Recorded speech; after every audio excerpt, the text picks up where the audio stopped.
Hey, and I just wanted to come and talk about karma. And I know I've talked about it before, but when I made some choices recently and decided to get toxic energy out of my life, the person that left was affected almost instantly.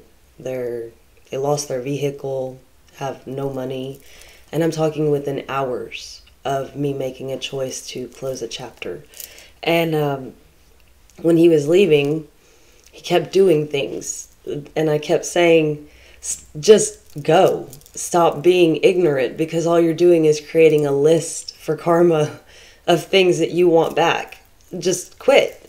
So, anyways, when all these things started happening, I got a message that said, "Oh, and you threatened me with karma. You sent karma my way, and now you're going to pay." And I just laughed to myself as I blocked and deleted the messages because we don't send karma. We order off the menu of karma. And a lot of people don't realize what you're doing, how you're treating people, how you're talking behind their backs, little petty arguments that you start because you're bored, or I don't know why people start arguments. They don't have goals in life, right? So when it comes down to it, if you can't focus on your goals, your dreams, your aspirations, how to make your life better, then obviously you're doing the opposite and you're focusing on people that trigger you, people that you want to lash out against or mistreat. But now you've picked up the menu of karma. Now you're over here going, okay, so if I wrong you like this, then this is going to happen to you. But the thing about that is there are certain people on this planet that are not toxic and negative, and all we do is go around and try to spread love and light for other people, to bring people out of that slumber of being in the shadowlands, of staying in karmic cycles. That's, some of us have this job.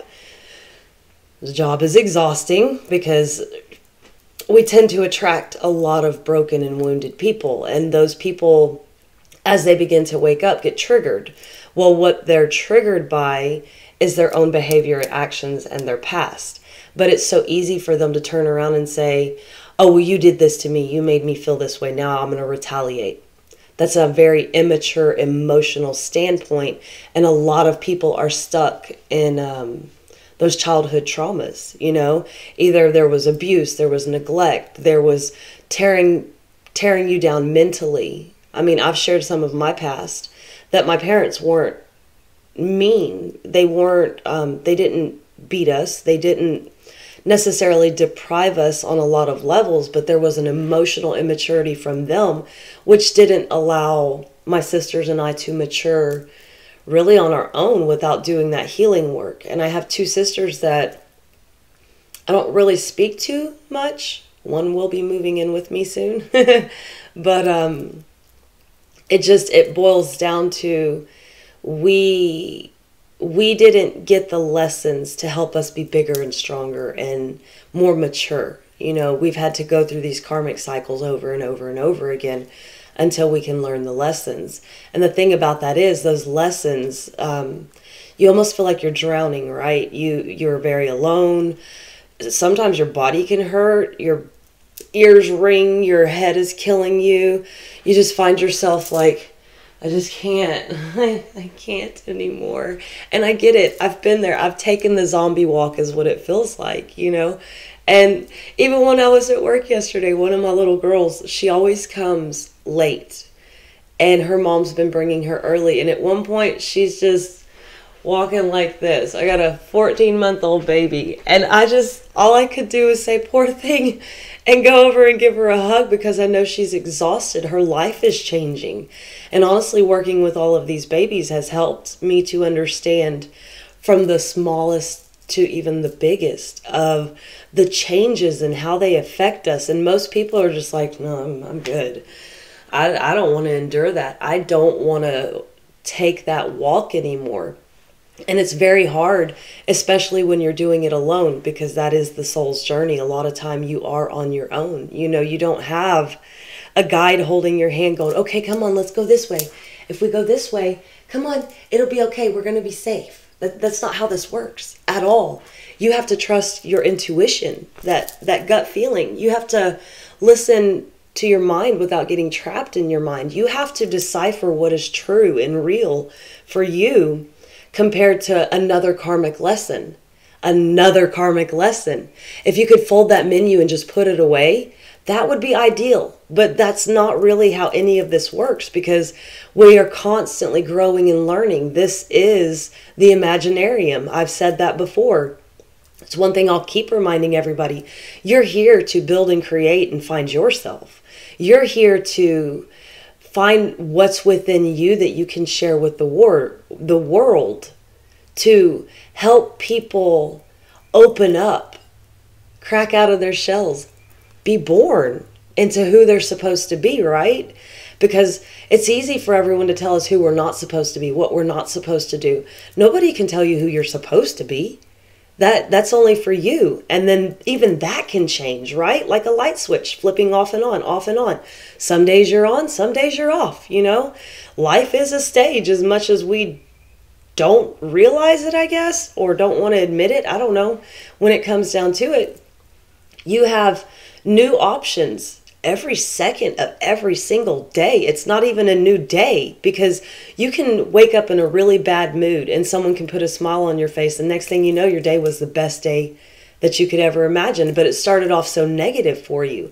Or vice versa. You can have the best intentions for the day and then find everything fell apart for you, and maybe you lost everything. But can you keep the gratitude and the mindset of how you started the day?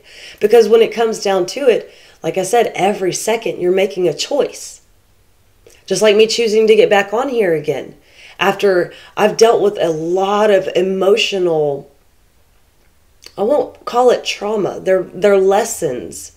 It didn't make me fall apart, but in the time that I was spending with this person and trying to build a life, they distracted me so much that I lost sight of my own goals, because I was working so hard just to pay the bills and keep myself from just crashing, because I have been exhausted. I have been completely drained.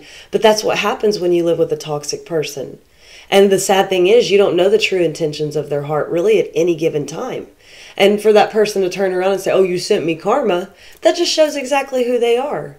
You know, and here I thought I was with my twin flame. I was going to have my happily ever after. I've done all this healing work. I have moved on from the past, and to, in the end, be like, there's a little more to have closure on, right? And with this person, I've had to create closure for myself, because that person's not going to give it to me. And I'm not going to reach out to that person to be bashed or torn down or drained, or give them the idea that they can come back. Because forgiveness comes from the heart, and it's something that you send out. You know, you don't have to go to this person and say, you really hurt me, you know, and I want you to apologize, because then you're asking for something that's not even genuine from somebody who had no intentions of giving it to you. So if you're looking for closure, please look within yourself. Look at the wounds that maybe that lesson was meant to teach you, because we meet each other for a reason, and we do not always stay with these people for a reason.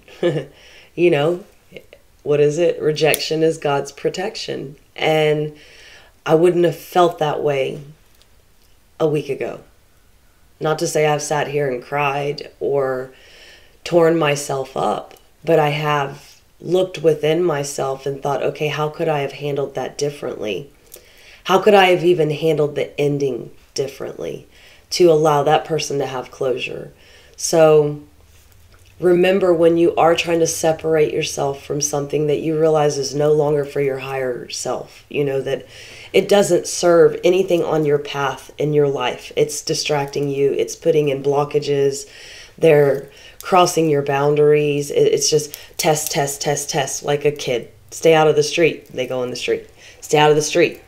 It just, or at work. Keep your shoes on. Next thing you know, we got a one-shoe party. Everybody's wearing one shoe, and we're constantly chasing them around. Put your shoe back on. Put your shoes back on. Socks in the mouth, like, don't tell me what to do. I can't talk. I can't talk back because I can't even talk at this point. But I'm going to show you I'm not going to listen. So when it comes down to it, everybody's got something to learn, whether you think you do or not. You're not perfect. I'm not perfect. But the thing is, I've never claimed to be. So when it boils down to it, just remember to live in love and light, and keep pushing on, and don't fall apart to a point where you can't get back up because things didn't work out the way you thought. And make sure that you handle them in a way that is mature, heartfelt, and with true intentions that come more from your light side than your shadow side. Because if you're functioning out of your shadow side, guess what? You've now opened that karmic menu back up. And you yourself are going to receive something that, for one, you're not going to be able to handle when it hits you.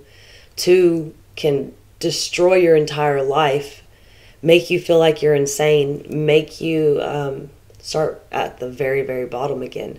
Because not to say you can get rid of your healing. I don't think that's possible. We learn lessons and we continue on.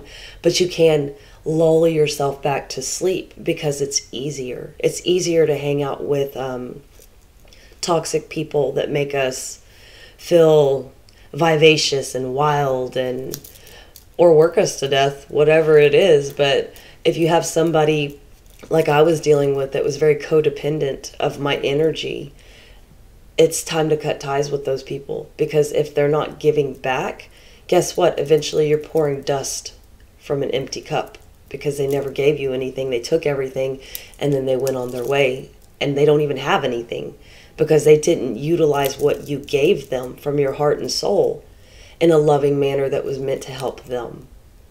So don't give up on your path in life. Don't think that just because, oh, there we go again, nothing good is ever going to happen for me. Don't become a neggy Nelly. Don't become somebody that just goes, I quit. Because I felt that way. And then I had to remind myself that greater days are coming. They're always coming. And I'm always trying to put forth that gratitude before it arrives, because I know that I'm protected. I know this by the life that I've led.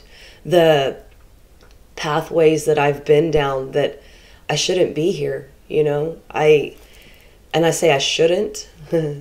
Everyone reminds me that I should be dead on multiple occasions in my life.